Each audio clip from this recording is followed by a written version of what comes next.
Good morning. I'm Hector. This is my son Hector. I was reading the Bible. It says Proverbs 22:6. It said, train up a child in the way that he should go, and when he is older, he will not depart from that way.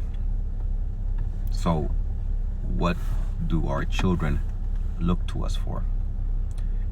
We're in Miami traffic. That's why he can actually look at us and not look at the front of the road.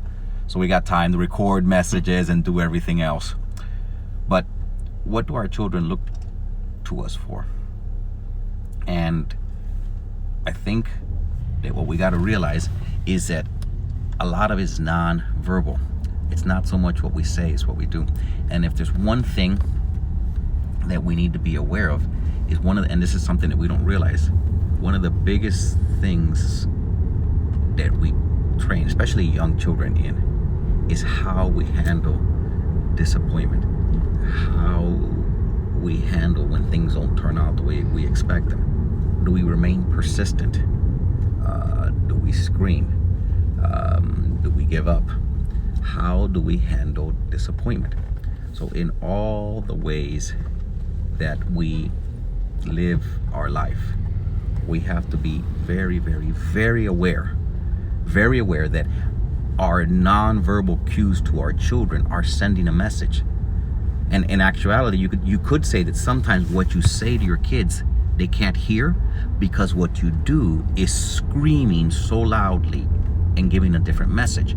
So we got to make sure that in our kids, our kids are going to be like us, not how we train them verbally, but how we train them with our actions. So you're giving them and you're modeling for them how you handle disappointment. And so I want you to be aware of that, be cognizant, pay attention.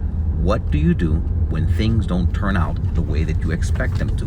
What do you do when things don't turn out, how you wanted, disappointment, failure? How do you handle that? Because that's sending a huge message to your kids, and you are teaching them what they should do as well. Should they scream? Should they fight? Should they continue trying? Should they remain positive?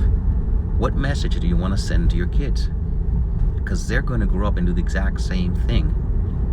And so that's what I want you to be aware of today. Just be physically aware and think, how am I handling rejection? And we get rejected all the time. This is a life of rejection, right? People reject us. Bosses reject us. Our work gets rejected. Things don't turn out the way we expect them. And so just be aware of how you are acting, because without realizing it, you are training your children and your grandchildren on how they should react when things don't turn out the way that they expected. Okay? So in case you want to look that up in the Bible, again, that was in the book of Proverbs, which is full, Proverbs 22:6, full of wisdom. Okay? So have a fantastic day. God bless you one and all. Thank you all for your comments, and thank you everybody that shares these messages on their pages. Bye.